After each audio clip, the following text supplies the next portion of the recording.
Today, we're talking all about how I'm handling the aging process as a perimenopausal woman. Here we go.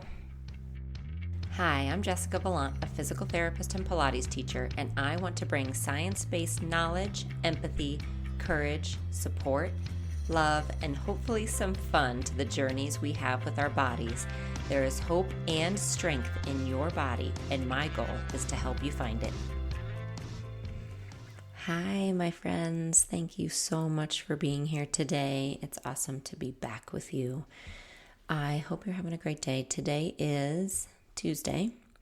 It is a week before Halloween, and we are in the midst of the Halloween madness, which I guess just happens when you have young kids, or maybe if you're a teacher, if you work in schools. It is crazy this 10 days before Halloween. We have a big stretch of school, like after fall break, and I'm room parent for both of my kids, which kind of makes me laugh even to still say that, because never in a gazillion years would I have told you that's what I would be. Like before I had kids, that was not in my vision whatsoever. And I just kind of have fallen into it the past couple years as I don't know, I've realized I have the time for it. I can do it. I had a really specific reason actually a couple years ago that I did it. And they had asked, they didn't have a room parent for our daughter's class. It was a couple weeks in. And I had the time to do it. I didn't know what I was doing, but I'm like, yes, I want to. If no one else can do it, I'll do it. Sure. Not thinking that I would actually be chosen to do it, but I was. And so I was thrown into it. So I kind of figured it out. And so then the next year, I was like, well, yeah, I already know how. Sure, if you need help, I'll do it again. Like I was that, reluctant. Yeah, sure, pull me in. But what I've realized, this is just for me. So first off, like I said, 10, 15 years ago, I never thought that that would be me at all, because I never thought I'd have a job that allowed it, actually. It's like setting my own schedule. I can do it now. So first off, I'm just saying it works in my life and in my schedule. And if it doesn't work in your life and your schedule, please know that is completely okay too. I believe there's 1,000 different ways that you can support your kids and schools, and it's not right for everyone. And again, I'm kind of laughing because I never thought it'd be right for me. But what I found was being there, I can see what my daughter talks about when she comes home after school. Like if she says names, if she says projects, if she just whatever she talks about, if I'm in the class, I can see it. And I can understand it more, if that makes sense. Because when they're really little, it's kind of hard to get an idea of what's going on just because they can't communicate as well. And then as they get older, they just choose not to communicate as much. And so being there is just a way that I can tap into what's actually happening. Like, who are these kids? When she says who she's sitting with, who is that actually? And I think too, after just 2020 and not having school for so long, it just felt really good to be back in the classroom. I personally have found I actually love it. I love being able to be there. And a big part of what I love is knowing the other kids and smiling at them, because I've been to a lot of activities where other parents can't make it. And not by choice. They have jobs they need to be at. They have things they need to do. They can't drop everything in the middle of the day to come.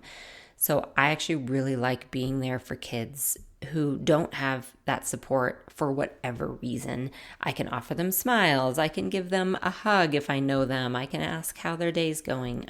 So anyway, that's a long kind of tangent, but I am a room parent now for both of our kiddos, because I know how it works at the school. It's just, it's easier at this point for me, and I can help other parents kind of figure it out.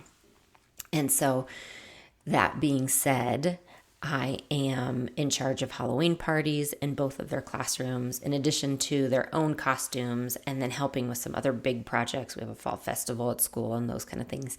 So it just feels like a really big 10 days, making sure that they have the costumes that they want. And then we just found out in Denver, it will be snowing possibly the day before Halloween. It'll be very cold on Halloween itself. So I'm happy to be in my little office with my coffee right now talking to you, and not really in the midst of the planning at the moment, because we'll get into that later in the week. But yeah, it feels like a big 10 days. And then I feel like we just jump right into Thanksgiving and then the holidays. And it's just gets to be such a busy time of year. So All that to say, I am very happy to be in this moment talking to you, and I am excited about our topic today. I put out a call on Instagram earlier this week with a few ideas of topics, asking you all to vote because we have some more series coming up, but we have a few weeks where we kind of left it open for whatever topics came our way. So I wanted to ask you all. And this topic about how I'm handling the aging process at the moment, that was the winner by far. And I had a feeling it might be because the episode I recorded on perimenopause a few months ago is one of our most popular episodes, which actually was very heartwarming to me because as a woman in the middle of it, it's nice to know I'm not alone and that other people are learning and wanting to be a part of kind of that conversation as well. So I was really glad actually about the topic today that was chosen. Because again, it helps me feel like I'm not quite so alone in the aging process itself. So we are going to dive in today and talk about kind of how I'm handling the aging process. And I don't necessarily mean like mentally, like how are you handling this? Are you okay? I will touch on that, but I actually really mean very tangible things of what I am doing around the aging process right now and some things I'm choosing not to do. So I think I have like 10 different kind of areas, and I'm going to talk about, again, what I am doing, what I'm not doing, what I've found is helpful, those kind of things. So grab your coffee, grab your headphones. Maybe you're on a beautiful walk outside. Maybe you're in the car. Maybe you're actually in the midst of Halloween planning yourself right now. Wherever you are, I'm happy to have you here, and let's dive into the conversation today. So a little bit of background to give you context where I am. I'm 45 years old. I turned 46 in about a month. And again, I've recorded an episode all about perimenopause and my experience entering that phase. And that was earlier this year that I recorded that. And again, it's a great episode. You can go back and listen to that if you are kind of in that perimenopause place yourself. I believe that I kind of started into that phase probably 18 months ago or so. And honestly, it could have been years before that. I mean, perimenopause can be a really, really long process. I did have a hysterectomy in 2019, but I kept one ovary and I continued to cycle. I was cycling at that point and I continue to cycle here and there. So I am not in menopause yet. I am in perimenopause, and I really started to notice my first symptoms around that and kind of was able to name it, say, that's where I am. That's what this is. Kind of, again, about 12, 18 months ago, I would say.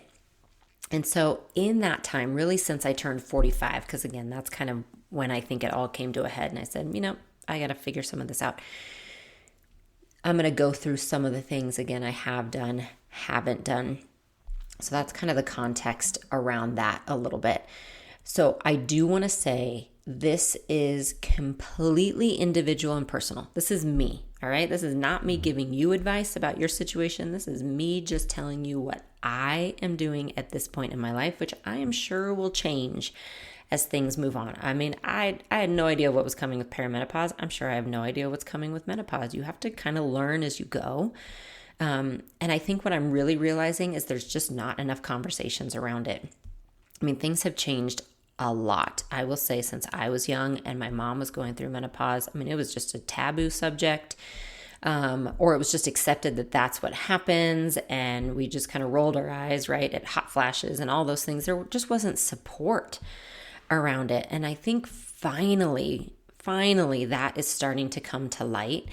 But I still find that I am just desperate, like someone just like so thirsty for water. Like I am desperate for positive stories around perimenopause and menopause and aging. Like I am desperate for them. I'm reaching for them. That's what I want. Like that's what I want to fill myself with right now. And so me talking about it is just kind of hoping that we can start the conversation and just realize we're not alone. We're all going through it, or will go through it, or have gone through it. And there are many of you especially in my unlimited community who've reached out to me, many of you in this community who have been through this, who are inspirations for me. And I hope you know that you are motivation, you are inspiration for those of us now entering this phase. So thank you for that. So this today is just my way of kind of adding to the conversation for anyone listening, knowing you're not alone. These are the things that, again, I am doing, just my personal journey at the moment. And one thing before we get into kind of the list of things I have, a big thing that I am not doing, that kind of is this overarching thing, is I am not comparing myself to my younger self. I am not wishing I could go back. I am not sitting in a woulda, coulda, shoulda place. I refuse to do that. It is too easy to go down that rabbit hole, and it does not one bit of help. There's nothing helpful about doing that. And I'm not saying it's not tempting. I'm not saying that this aging process is easy by any means. All right, I promise I am not. And I am sure there are times that it's going to get harder. I am saying that I am trying to very purposefully not, especially this for me is a big one, not compare myself to where I was 2 years ago, 5 years ago, 10 years ago, 20 years ago, because that's not who I am anymore. And I can't get back there. I just can't. Like that is not a possibility in our life. It's not a possibility whatsoever. And there's nothing helpful about me comparing myself to that and trying to strive for that, because that's not going to happen. So that is something I'm not doing. On the flip side, what I am doing is remembering every moment that aging is a privilege. Aging is a privilege. We cannot get away from it. I mean, we can't. That's the human experience. We age. From the moment we are born, we start the aging process. It is absolutely the human experience. And aging is a privilege. I have a friend who, amazing woman, generous Pilates teacher, marathon runner, healthy as can be, a little younger than me. And a few years ago, she found a lump on the back of her knee, which upon inspection and testing turned out to be cancer. She had 3 young kids. She fought her hardest. She shared her journey on social media to inspire other people. And within a year, she had passed away. She passed away a few months ago, leaving behind loving husband, 3 young kids the age of my kids. And I think of her often when I get frustrated or when I complain or when I get even fearful of what's coming with aging. I think, you know what? She would give anything to be here right now with her kids aging. She would give anything. And I have no business complaining about my skin changing, my sunspots, my wrinkles, my weight gain. I can deal with those things. I'm here. It's a privilege. Does it make it easier? No, not necessarily. Okay, you are allowed to get frustrated and you're allowed to mourn things. I mean, we are allowed to have fear. That also is part of the human experience. I'm just telling you what helps me in the moments. Even in the moments of wondering, gosh, is my prolapse going to come back? What's happening with my surgery? When I cycle like that, I think of Jill. And I say, you know what? I'm so lucky to be here. I'm so lucky I get to hug my kids tonight. So that is something, again, for me personally right now that helps to break those thoughts of fear or being upset. That's what I use and come back to. So I always think having a touch point like that can be really helpful. And that's mine at the moment. Okay, so let's get into kind of the specific topics I'll talk about. Like I said, what I am doing or what I am not doing around these topics when it comes to aging. So the first one is exercise. We're going to jump into exercise. I think a big realization I have had over the last year is that the basics work. Like that's what I keep thinking of. Stick with the basics, or back to the basics, or just the basics work. There's a reason that we have building blocks that we have been talking about here at Jessica Valant Pilates, that I've been talking about for years, that you have heard about. There's a reason that we make those, what I always call investments into our health bank account. There's a reason we do it even when it feels boring, or when it feels like, oh my gosh, I've done this for years, because now I am really thankful for those basics, for those building blocks to be the foundation of my strength. And I realize the power of them and to keep focusing on them. So for me, what that means is 3 main categories of movement. I'm going to say 3.5, okay? Weights, okay? Weights is a huge category. Every single week I'm doing 2 or 3 sessions with resistance training with weights. 2 is Pilates. Pilates, as you know, is something that meets me where I am in life. My mat will always be there for me. And with Pilates, that's why I'm saying 3.5. With Pilates, I add mobility in with that. So mobility is a huge part of keeping our balance, staying independent, staying strong, healthy joints as we age. So I incorporate mobility work with my Pilates days. And then the third category for me is walking. Again, that's just personal. You could have any kind of cardio possibly in there. For me, it's walks, tons and tons of walks. And then about once a week, if I can, I get in a trail run, which just makes me unbelievably happy when I can get to the mountains, or in Hawaii, get up and do my trail runs. So I try to do that once a week if possible. So those are the categories of exercise that I find work the best for me and my body, that I've experimented with over time, that I will keep using. And that's what we promote a ton in Unlimited as well, in my Unlimited program. We have hundreds of workouts, but a lot of them come back to those main categories of resistance training. So dumbbells, bands, those kind of things, kettlebells possibly, weights. So that's your resistance category. Then I have my Pilates and mobility kind of category, working on my body awareness, my mobility, my balance, my breathing, all of those kind of things. And then I have, for me, it's walking, and you can add any kind of cardio in that. Maybe it's walking for you, maybe you're a runner, maybe you cycle, maybe you hike, all of those kind of things. So what I don't consider, and then let me say this, okay? Like I told you, I'm just going on tangents and kind of going all over the place, but those are the building blocks, okay? As I mentioned, that is what I stick with week after week, things that fit into those categories, because that is what supports me in the other things I want to do.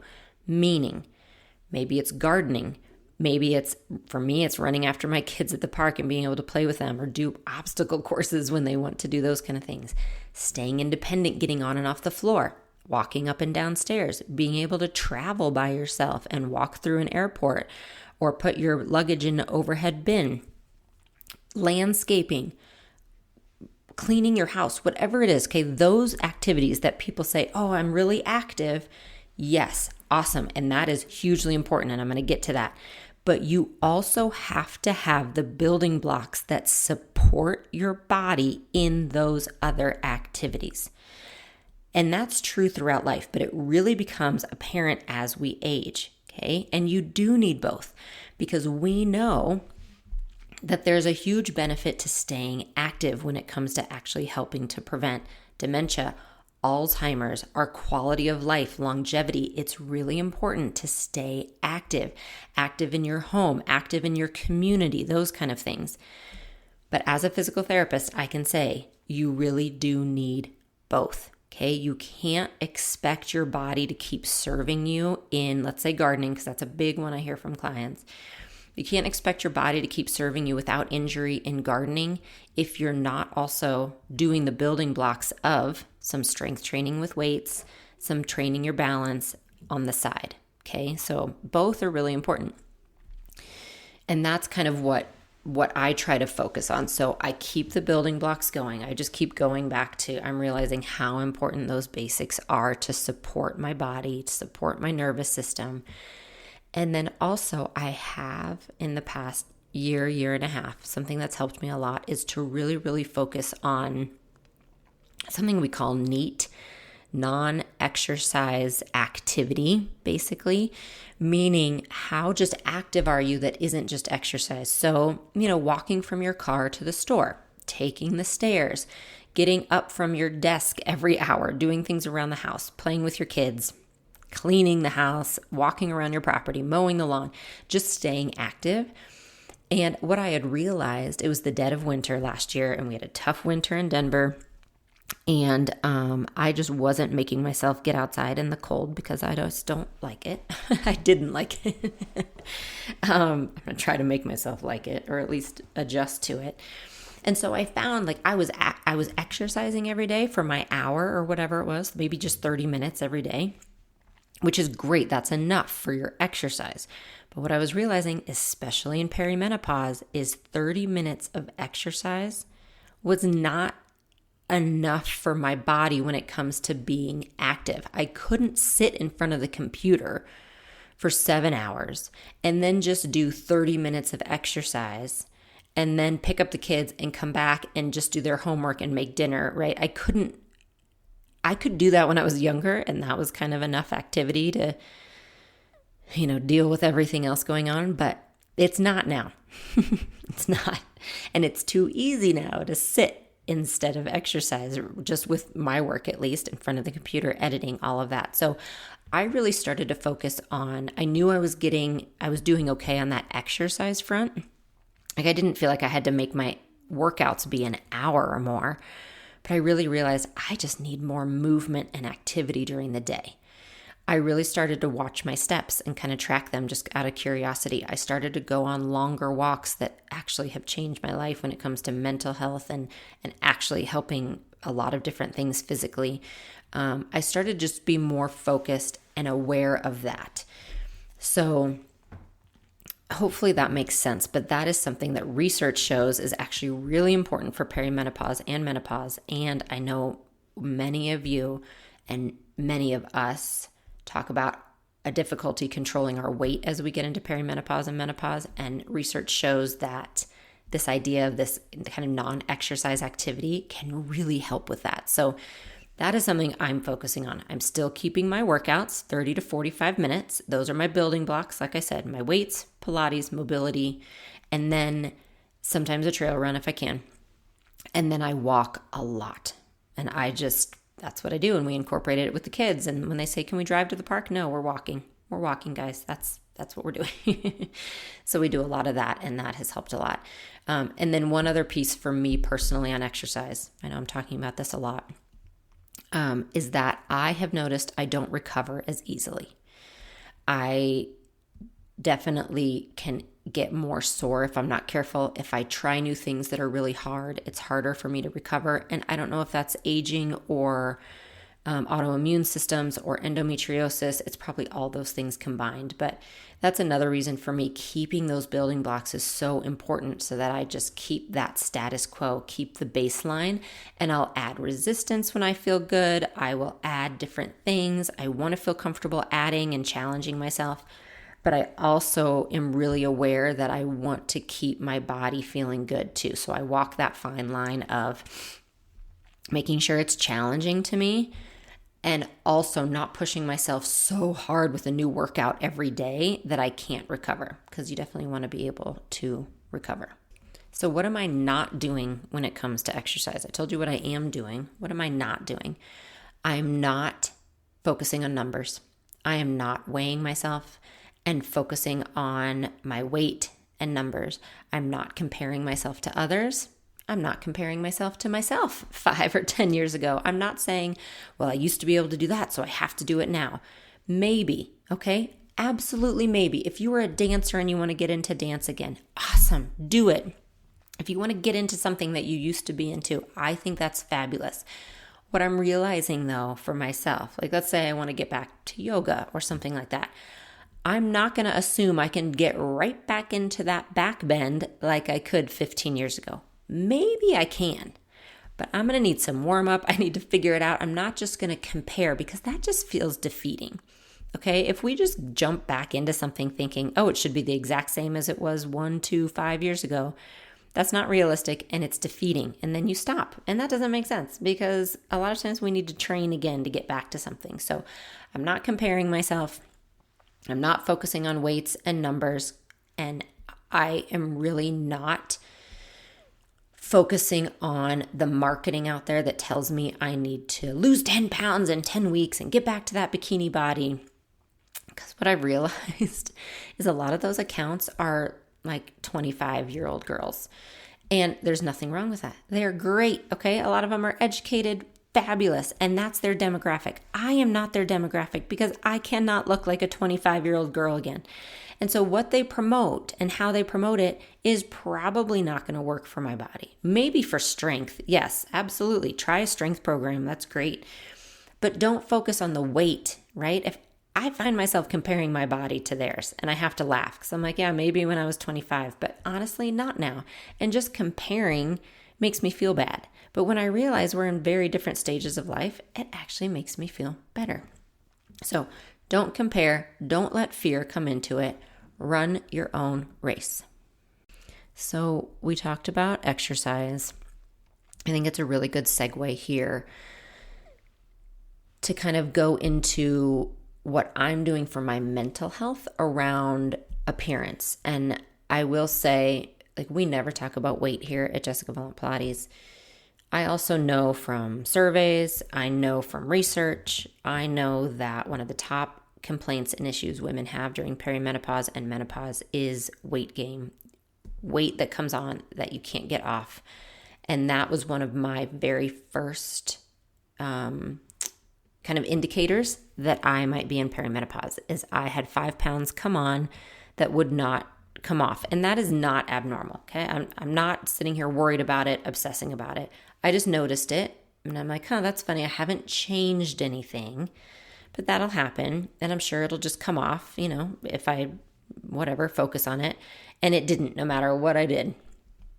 And that again was kind of my first indicator. It's a really normal indicator.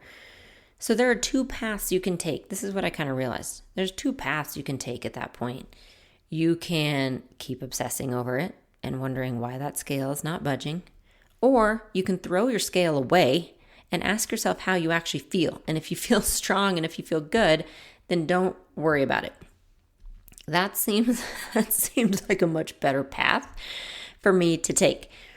If I just keep doing the other steps that I know that I need to feel my best.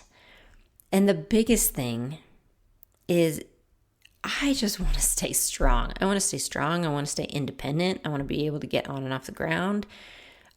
We took care of my mother-in-law who had Alzheimer's for 4 years. And I saw firsthand what that can do to someone's body. And so I think of her quite a bit on what really matters. Like, why am I trying to stay strong? Is it actually so that scale dips a little bit? No, it's really not. It's so that I can stay independent. It's so that I can have a high quality of life for as long as I possibly can. So I know weight gain can be a real tough one. And there are experts out there to help. If that is an issue that is causing you distress, please absolutely ask someone who is a specialist in that area, registered dietitian, and nutritionist. Seek someone out who can help if you do have questions around that. I am not the expert in that area. I just know for me personally, focusing on that was not helpful. Focusing on the other victories with strength and feeling independent, that was more helpful to me. And then there's a few other pieces around that, kind of that my own mental health around appearance. So as I mentioned, the things I'm not doing is obsessing in the mirror. I'm not going to sit and stare in the mirror and focus on the things I don't like. That's not helpful. I am not going to compare myself to my younger self. I'm not going to compare myself to that 25-year-old on social media who's trying to sell me something, because I'm never going to be like that again. So I'm not going to do that. It's not helpful. And I'm not trying to fit into clothes from before. So this is what actually that I'm in the middle of right now, as I'm switching out my closet and giving clothes away. So as you probably do, I have jeans. And I'm not talking jeans from 10 or 15 years ago. I'm even talking jeans from like 1 year ago, 2 years ago, that I thought for sure would still fit me. And they don't. I can squeeze into them, okay? I can get them up. And if you know me, I cannot stand wasting money. I cannot stand wasting anything. So I keep clothes for a long time because I just don't want to waste. I don't want to buy something that I don't wear. I don't do that. So I had this pair of jeans that honestly 2 years ago, I know for sure 2 summers ago, fit great. They were fine. And this was probably a month ago. We were going out to dinner and I was rushing. The kids were coming with us. I did not have much time. So I just grabbed them. I'm like, oh, these will work. And I put them on and like I had to suck into them and I did not feel good in them. I didn't like how they fit. I just knew I didn't feel good in them. But at that point they were on. We had to walk out the door. I just dealt with it. And they weren't really comfortable all night or anything. But I did it for the purpose of not wasting money and wasting clothes. Then we went out again like a week ago. And I had these pair of jeans actually that I bought at the end of last summer. Kind of a new pair. Different style, different brand. I put them on. You guys, they're so comfortable. They fit my body now. Okay, that's the key. They fit my body now. I'm not just talking comfort. I mean, they make me feel good. They make me feel confident. They make me feel sexy versus the other ones that I had to squeeze into made me feel awful. I mean, physically and mentally. Why am I keeping those? Why? Why am I keeping a pair of jeans to not waste money? I know, but that's a size too small now. Why am I like butting my head against the wall to keep those that make me feel awful when I can give them away and be so confident in this other pair that I adore? Okay, that is my lesson right now. Because as of yesterday, those jeans are in a pile to give away. I'm done. So I did not mean to go on such a soapbox about that, but it was a really good lesson for me in that mental health around appearance, because the really interesting thing is when I put on those other jeans, first off, I think the label says the same size. Okay. And that's we could do a whole other podcast about sizing for women, which is just ridiculous. Okay, they're 2 different brands, but I think the label actually says the same size. So that's the first thing, is they're the same size. I mean, that's silly that I'm comparing. But the bigger thing is that I can feel different because it's just a different style, it's a different fit, and I put them on and it's night and day how I feel about myself. And how you feel about yourself is going to show in how you carry yourself, which then shows in how you treat other people, your attitude, all of these things we know. So that is working for me, changing out my closet if needed, not trying to fit into these old things that just aren't going to work anymore. And again, some of it's just style. Remember that. Like we used to wear low-rise jeans. Okay, I did. And some of these jeans are low-rise, which that is just not going to work for me anymore. I mean, no. That's a big, hard no. Anything low rise, I'm giving away. I'm not trying to wait for that style to come back because I'm not going to wear it. I am high rise all day. And so I'm going to accept that about myself, and I feel better, like I said, and I'm more confident. So that's a really big one for me, is giving away clothes that just don't fit, that don't make me feel good, and investing in a couple things that fit my body now. So continuing on with that mental health around appearance, things that I am doing in addition to the clothes that fit me and make me feel good now. I'm following accounts and surrounding myself with people that have positive messages around aging, okay? That is what I want. I want positive messages in whatever way it is around aging, specifically aging women. And that's really important to me, whether it's people in real life in my life or whether it's the accounts I follow, the marketing messages I receive. I just want positive messages around the aging process. Okay, next topic is skincare. We're going just to something very surface level now because it's reality. Your skin changes, and that's a big one I've noticed in the last 18 months is sunspots coming out all over my face. A few very specific ones. And so, yeah, there are some things that I want to do about it or I'm thinking about doing about it. So what I'm not doing though, and again, this is me personally, okay? Zero judgment. This is me. I'm not doing injections. I never have. I've never had a facial even, actually, if that tells you anything about me and my face. I've never had a facial.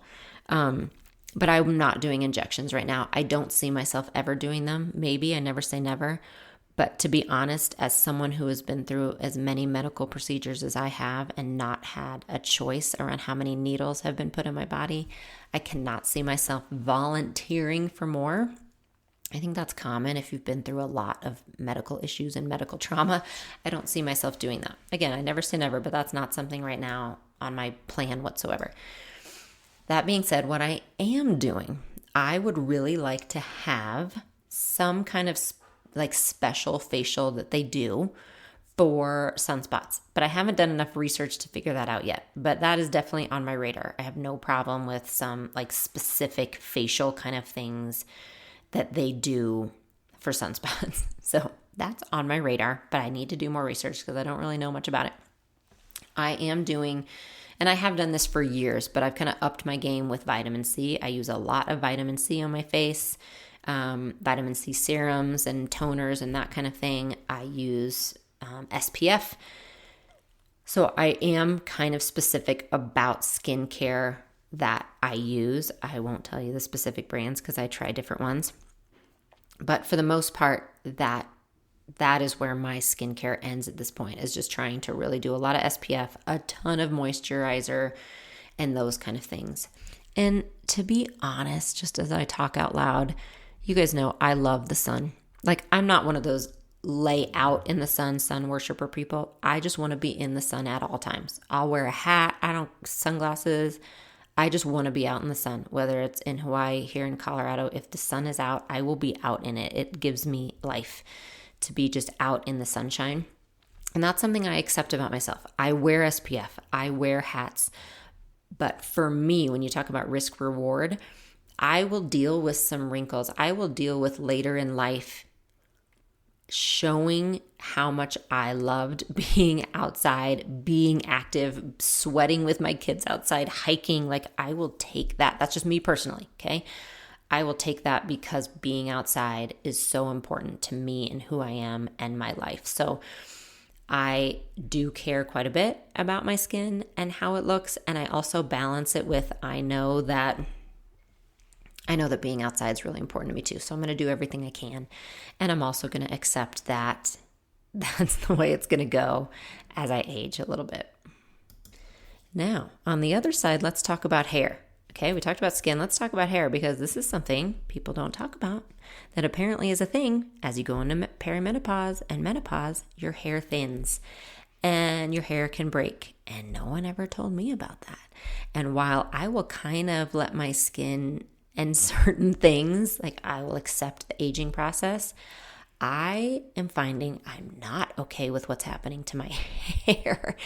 And maybe that's another lesson, that it's really interesting to see what all of us as individuals kind of care about as we age. And apparently I care about my hair a lot. So I'll tell you what I'm not doing. And I love that people are doing this. Okay, please, if you're doing this, I have so much respect for you. I love you. You're awesome. I am not on board for myself doing the natural gray thing. And I will say I'm really lucky. Well, not lucky. It's just who I am. My genes, I guess. I don't have many gray hairs right now. I have a few that have popped up. Knock on wood. I'm not there quite yet.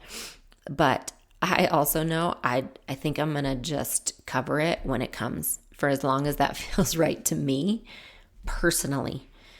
But even more than that, you know what's really bugging me right now is that my hair is breaking. Like, it's thinning. I think I'm losing more. It's a whole thing. And I need to see my hairstylist because I'm due for a cut anyway. Like, maybe I just need to keep it shorter. I'm not really sure. To be honest, I don't know what's going on with it, but I find myself kind of bothered by it. So I have looked into, and I'm trying a hair growth serum along with their shampoo and conditioner. I am trying it to see if it helps, and just realizing, like, maybe I need to keep it a little bit shorter. I don't know. Maybe I'm missing some vitamins and minerals. I don't know actually yet. I'm diving into this because it's kind of new to me, but that's just an interesting one, the hair thing. So I thought I'd bring it up. Okay, going from hair to eyes. This is another one that I didn't really know about, but I've talked to you about in my perimenopause perimenopause episode.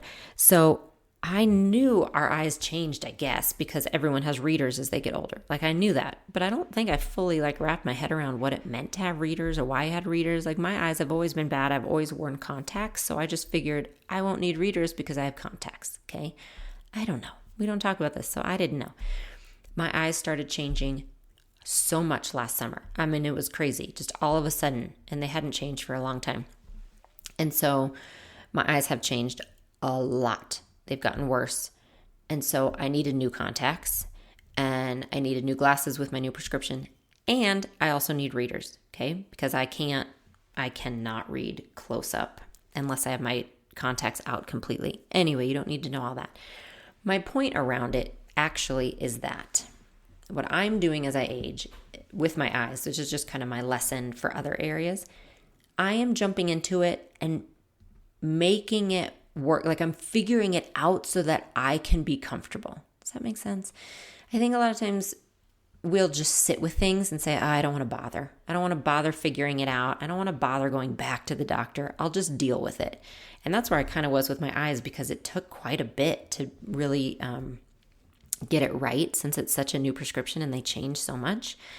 It took a while and nothing felt quite right until this past appointment about a month ago. And it's night and day. I'm like, oh my gosh, this is what my prescription was supposed to be.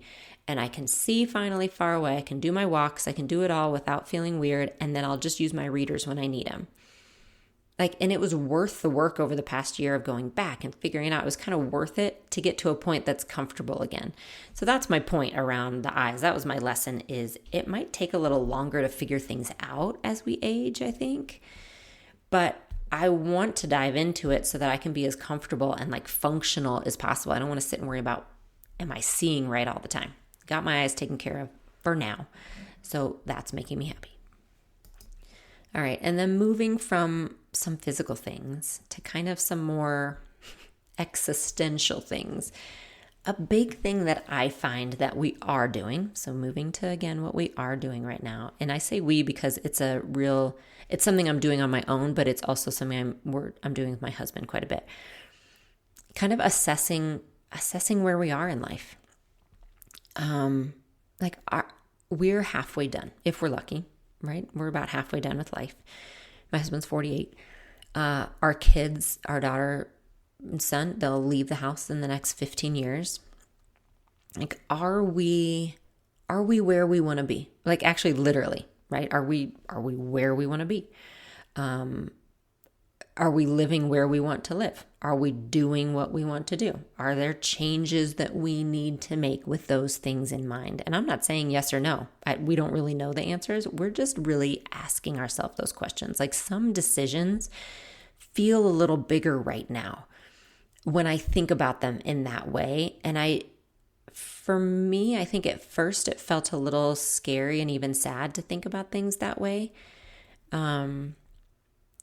But now I've wrapped my head around it, and instead it just feels important. It feels important to realize, what goals have we had maybe that if we really want to reach them in our lifetime, we might need to, change course on things. Do we have any of those? Is our lifestyle the one that we actually want it to be for the next 45 years? Or do we need to make some changes now? And I'm not saying we have to change now for when we're 80. I mean, I think you can keep changing. For us, it feels important because of our kids. That's why, we only have them home for a certain amount of time. So what does that look like? What do we want our family life to look like? We're just asking a lot of those questions. And that feels important to do it because I feel like these next 10 years are going to fly by and then our daughter will be in college and gone. And I want to make sure that whatever goals we have had in our lifetime for our family unit while we're together are kind of met. So those are just questions we're asking. And again, I think it can feel scary and even sad to do that kind of thing when you think, oh gosh, I have to assess my life because it's halfway over. But I'm really trying to look at it as something positive. One of my favorite quotes in life, I have it right here on my wall, is 20 years from now, you will be more disappointed by the things you didn't do than the ones you did do. And I'm kind of just looking at that as, what do we still want to do that we can still do? Like, what risks do we want to take instead of just getting really comfortable right now? And if our goal is to be really comfortable right now, that's great too. But what are our goals? So we're just doing some of those kind of assessments. I'm doing it with my business, with life, with living, with our house, with our kids, with everything. And I think it's an important thing to do. And I'm really, really thankful actually that I get to do it with my partner so that we can do these things together. And piggybacking on that, kind of another thing that's just thoughts that going around in my brain are just the choices that I make, like the choices I make every day. Is it a choice, one, that I want to be making? 2, am I doing it just out of habit? 3, do I need to reassess this choice? Those kind of things. And so for me, one that I do ask myself about is about drinking alcohol. And I will say we don't drink a lot. I have had very, very close encounters with alcoholism in my life. So that is something that I understand about. I'm not in that like sober, curious place. I think it's wonderful when people are. I'm just being real honest that I am not in that place. It's more just asking, like, how does this affect my body now? Like, do I feel good or do I actually feel worse? I think when you're 20 doing something, you don't think of long-term implications as much. But now, like, okay, if I have a glass of wine, do I actually really want it? Or is it just so much habit now that I'm doing it? And to be honest, it doesn't feel as good to my body maybe as it did when I was 25. Those are just questions I'm asking. And I just wanted to be real honest about it. I don't have an answer to that one, but I find myself asking myself that around alcohol, around maybe, just anything else like an activity or something I'm committed to. Something like, do I really want to do this project? Am I saying yes to this because I've always said yes to it? Or maybe is there something else that's a little more exciting to me now? I think being more discerning in our choices. Maybe that's kind of what I'm I'm beginning to have those thoughts of, I want to be a little more discerning in my choices, whether that's still yes or no. Like having a glass of wine might still be yes, but I want to be discerning about it and really check how I feel around it instead of just, oh, I've always done this, so I'm going to keep doing this. Same with sleep habits or whatever else it is. So I think just that awareness of having some discernment over the choices that I'm making. And then the final thing, finally starting to wrap this up, the final thing of things that I am doing through this aging process is I am intentionally surrounding myself with people who are going through it as well, who I can talk to about it and share stories with and laugh about it. That was so eye-opening to me about, again, a year and a half ago. I think with this eye thing, that's like one of the first things that I noticed, like, what is going on with my eyes? This is crazy. This was about a year and a half ago. And as you do, I'm sure we all do, we all have kind of different groups of friends or different groups in our communities. And so I have this one group of moms who are closer to my age because, yes, I'll be honest, I'm one of the older moms at school. I'm definitely like one of the oldest moms of a kindergartner. There's no doubt about that. So I was with some moms I'm friends with who are my age, because I'm not always with moms who are my age. And somehow it came up, somebody said something, and I don't know if it was eyes or something else. And I'm like, oh my gosh, me too.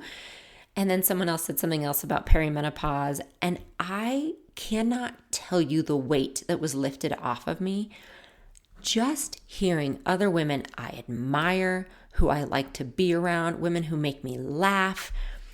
Being able to just kind of laugh about it and share stories was unbelievable.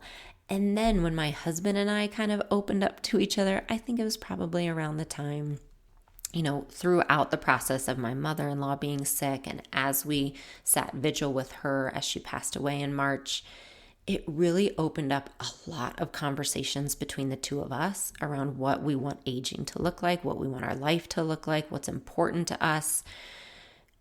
And I do think when we're younger, maybe, or when we haven't had those conversations, it feels like a scary thing to do. Like, oh, I don't want to go there. I'm just going to avoid it at all costs. But I am telling you, having people in your life who you respect, who you love you, who support you, having people in your life to go through this journey with is just, it's invaluable.